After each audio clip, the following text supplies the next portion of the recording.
So we are literally on the red carpet for ABFF's 27th anniversary, 2023. 25 years right there.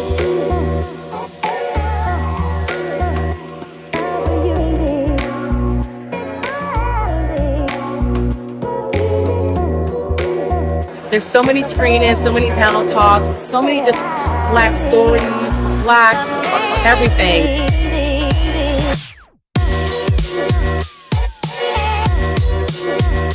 Because I don't want an intimidated man. I want a man.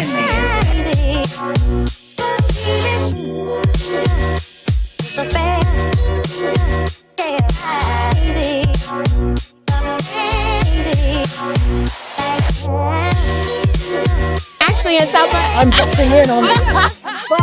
This is what you get when you're at ABFF. You don't know what star is gonna just bust in.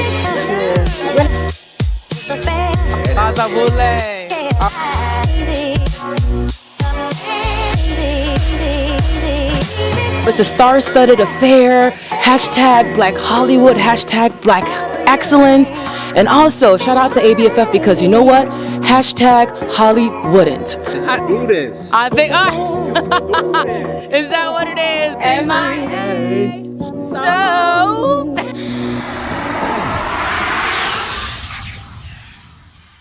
All right, y'all. So I'm here with actor and comedian Dion Cole. This is not your first time at ABFF, so you're back again. So how does it feel? Great. You know, see everybody and everybody's projects, everybody's flourishing, and shining, and rubbing elbows, and everybody's black as hell, and I love it. They're telling their stories, telling our stories. Yeah. So you've been featured with so many movies and TV series. You've blessed the stage as a comedian, including ABFF a few years ago. Mm-hmm. Now you're starring in this new dark comedy series. Mm-hmm. After seeing the trailer, it's very action-packed. Mm-hmm. How is this role different than your past roles? Usually I'm just, being a comic and, delivering punchlines, and that's it, But this was something that I wanted to tackle because it showed a different range as far as drama, comedy, action, being vulnerable as well as being on some gangster-ish. And just doing it, So it was a broad platform, and we had a great time doing it. All right. So did you do your own stunts? I did half of them. Half the stunts. I did half of them.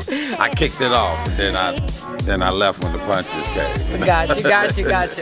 All right, y'all. So it is day 3 at the 27th ABFF in the gorgeous Miami Beach, and today was so fun, packed and filled with Black Hollywood, hashtag Black Excellence.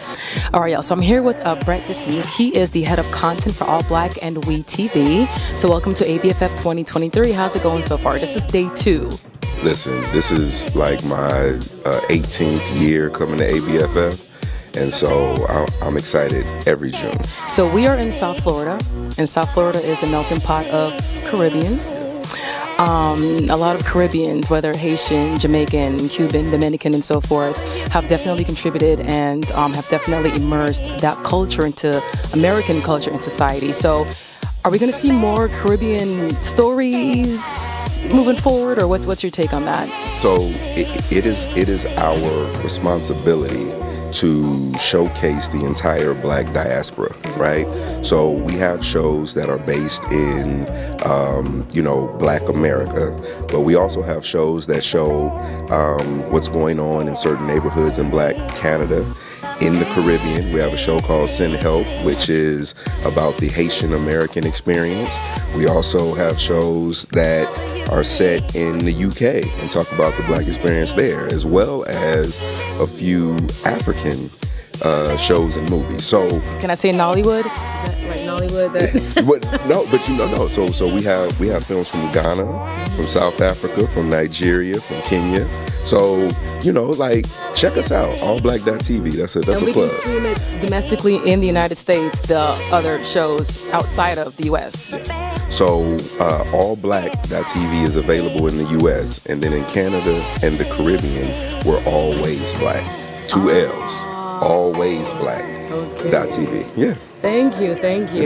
And okay, so again, we're in South Florida. So have you had Caribbean food before? I have. Is it Jamaican food? What kind? Do you know? Listen, I've had Jamaican food. I've had Cuban food. Okay. I've had food in St. Kitts and Nevis, and yeah. You understand?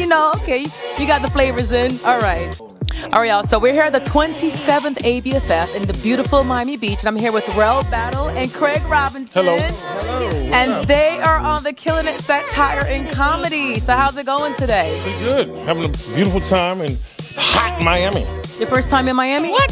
No. Oh, okay. So you're used to it then. Oh, yeah. All right. Many times. All right. And what about you?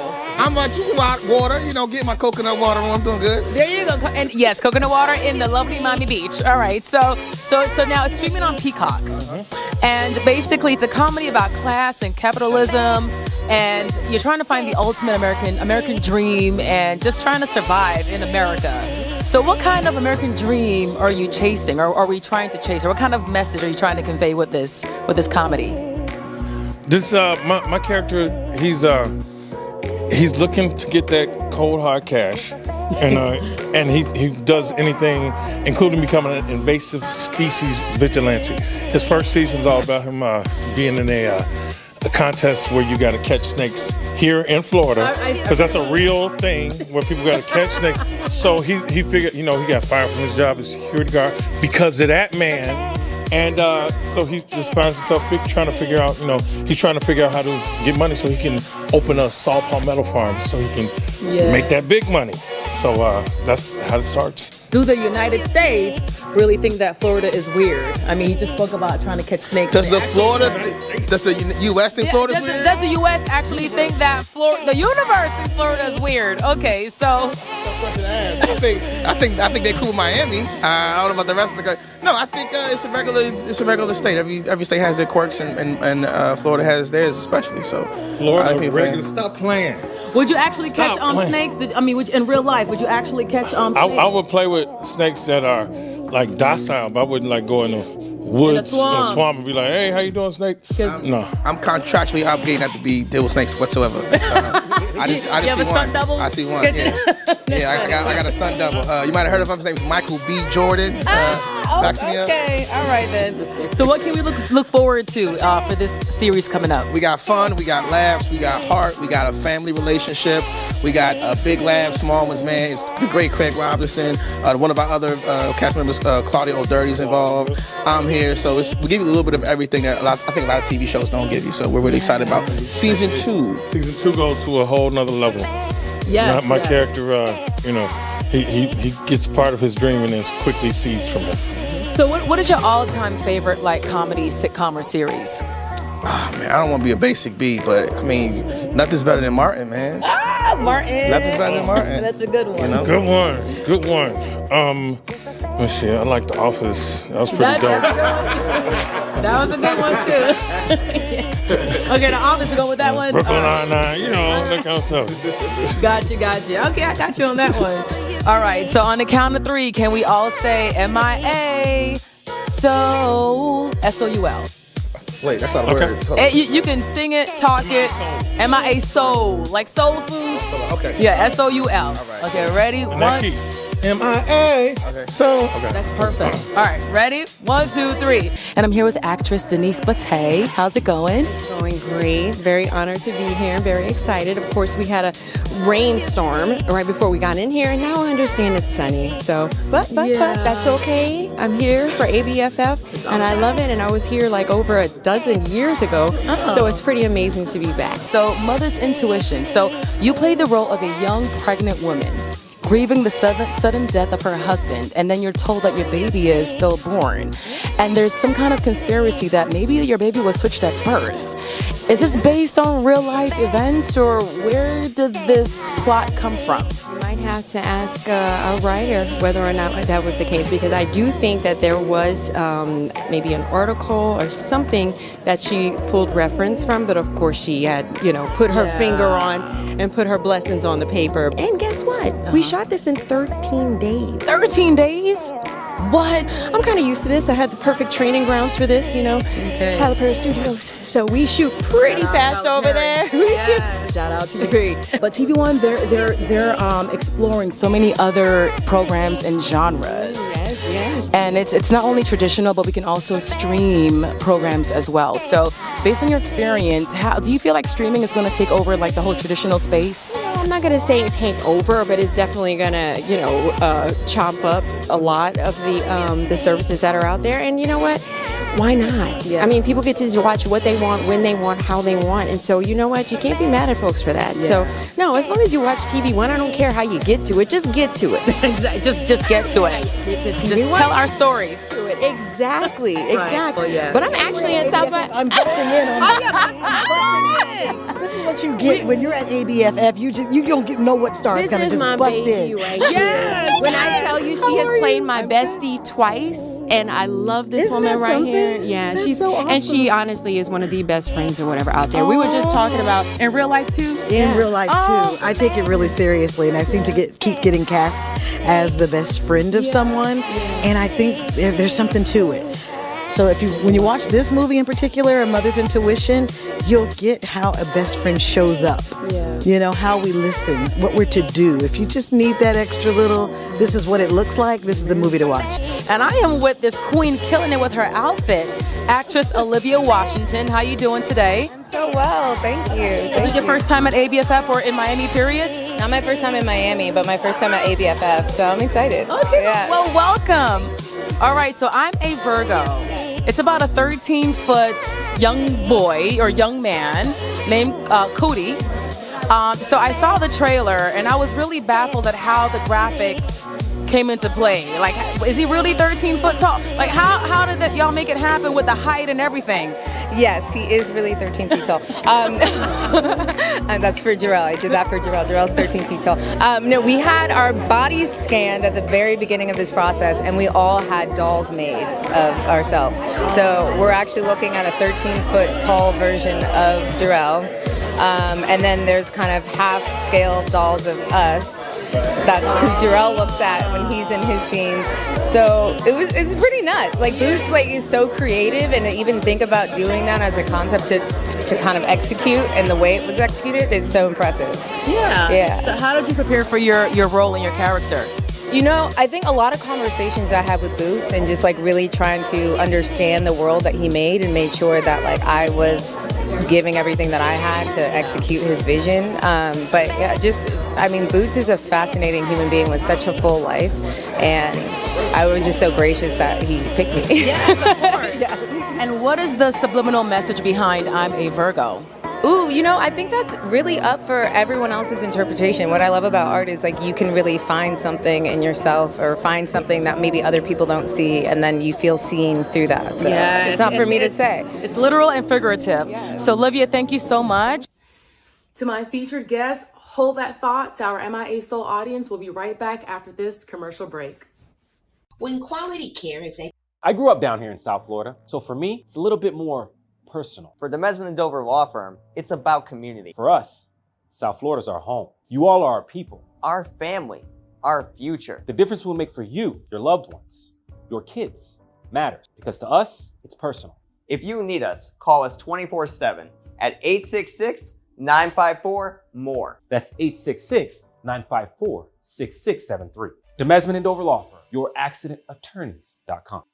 At DRT Behavioral Services, we provide culturally sensitive mental health evaluations with thorough treatment plans, incorporating alternative forms of wellness, not just Western traditional medicine. Besides medication management and psychotherapy, we provide education to people in the areas of minority mental health with classes on your diet's impact on mood and sleep hygiene for better rest. We also offer weight loss therapy, massages, and facials. Visit brainlovehelp.com. Welcome back.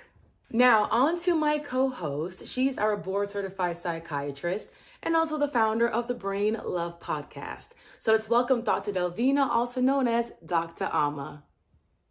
Hey, Nikki, it's Dr. Delvena. Are you ready to take the couch? I have a mental health tip for you today, as I do all the time. Today's mental health tip is about animal therapy. Please don't minimize the benefits of being around animals, not just your dogs or your cats, but different animals, like maybe spend time at the zoo. I'm in Zanzibar, Tanzania, aka Tanzania, and I spent time with some animals. So I'm going to show you some shots from Kenya, Tanzania, as well as Thailand, because animal therapy is perfect for most of us. What's your name? Fayo. Fayo. Fayo. That's Fayo. That's the tour guide today. We made it to Tiger Park so I could spend time with some of the tigers. Animal therapy is the use of animals to help with physical, social, emotional, or cognitive functioning. This is sometimes called pet therapy. So this tiger is 3 months old, and his name is Muwan. Muwan? Yeah. Muwan. Is that a Thai food too, or does it mean something? It's about sweet pork. Sweet pork. Yeah. He's named Sweet Pork. Hi, Sweet Pork. Therapy animals can be used for physical and mental health situations, including Alzheimer's disease and anxiety. Okay, Nikki, those were shots from Thailand. Next up, Africa, Kenya, and Tanzania. Ooh, tongue is touching me. Yeah, just continue feeding. Keep your heart set. I know he wants to No, I don't think so. Okay, I'm done with him. He's fighting them. So, Nikki, I hope I convinced you and our viewers that animal therapy is great for you mentally. It can help lift your mood, lower your blood pressure, help slow your heart rate, make you smile, which makes us feel happier and more content. So get that dog, get that cat, get that snake, get that rabbit, whatever helps to enhance your mood and help you smile. It is worth it. It helps with prevention, and it can also help with treatment. All right, guys, animal therapy. Say brain love. Brain love. Thank you so much, Dr. Delvena, and we'll see you next week. Now, on to our arts and culture expert and connoisseur, the one and only Imani Latifa. Good evening, guys, and welcome to another edition of an Arts and Culture Report by Imani. This time we are at the Nova Library in Fort Lauderdale, where there is a Florida cinema exhibition on deck. They had all the films that you could possibly think that was shot in Florida on deck, meaning information about the film projects, how they came to be, and a really nice selection of film posters. If you are a film geek like me, you do not want to miss this. Also, the famous cowboy poster from Bill Pickett was on deck. Check out some of the other amazing information about Black films and other cinema projects shot in South Florida. Role models and protagonists in their movies, which was in complete direct opposition of the way African Americans were portrayed in the early 1900s at this time. So with the advent of sound on disc and then sound on film in the movie world, silent movies kind of fell out of favor, and Norman Studios went bankrupt and then closed. But in 2016, and due to a kind of revitalization in the old Arlington neighborhood of Jacksonville, they have purchased the original film complex, and in 2020, the city of Jacksonville allocated $1 million to Norman Studios to rebuild and kind of revitalize themselves, and it's now the Norman Studios Silent Film Museum. Guys, did you know that in Jacksonville, Florida, one of the earliest sound stages for African Americans or people of color has been revitalized? You can actually go visit it to this day. I know I'm taking a trip up there. Nicky, Dr. D, Chef, y'all down? You know, this is real geek stuff for me, so I find it to be absolutely fascinating. Some of the first Black cinema projects that you see right here, shot in Florida. Absolutely amazing, folks. And last but not least, there's so much more footage that we have from ABFF, but I just had to kind of put this one up here. This is the cast from The Blackening. If y'all have not seen that film, y'all are bugging. This film was so funny. Oh my God, I've seen it. So here is some of the cast, the writer, and the famous director, Tim. Tim was so dope. But here's what they had to say about seeing the film. Bring who they are and their experiences to life on screen, and to be appreciated.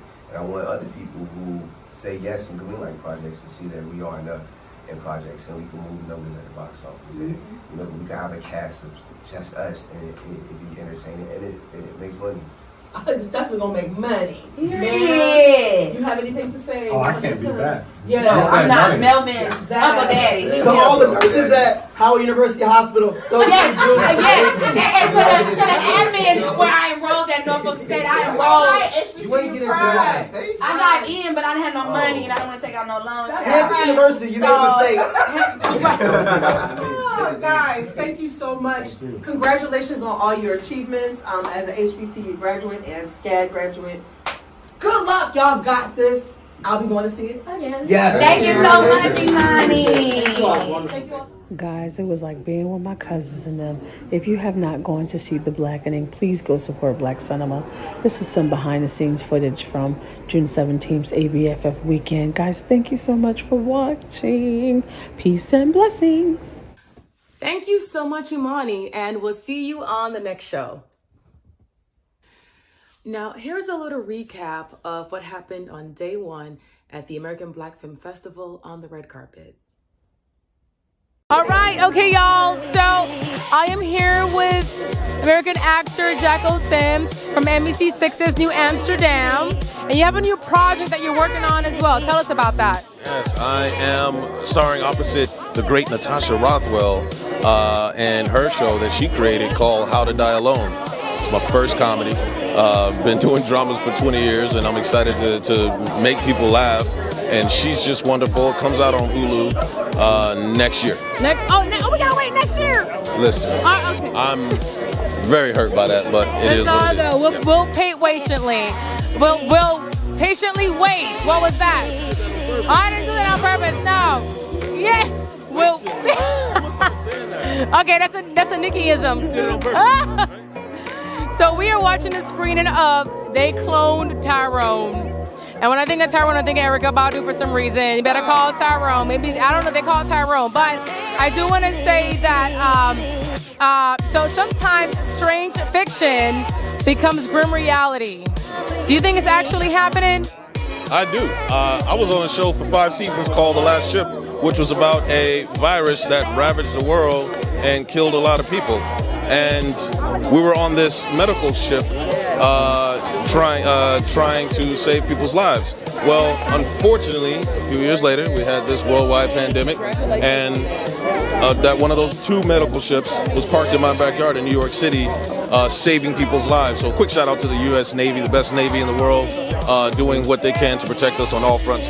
And so that's just one of the many things that I can think of that is like stranger than fiction, and then it's not so much. So it could be reality. We have to tune in and find out to see if it actually happens. Oh, The Last Ship? You talking about? What you talking about? No, I'm talking about the conspiracy as far as the cloning and the government and the black people. Yes. That's scary. I wouldn't be surprised. Nothing. We have aliens now. Did y'all see that in the news? There's UFOs that are now real. Yeah, but now it's like confirmation, and it's just in the news regularly now. Like it's nothing. I'm like, what is happening? So, all right. Nothing surprises me anymore. We'll find out tonight at the screening. And Jacko, thank you so much. We'll see you inside. All right, thank you. Thank you. All right. So I'm here with TV personality Terrence J, and I remember you from my BET 106 and Park days. Good to see you right now.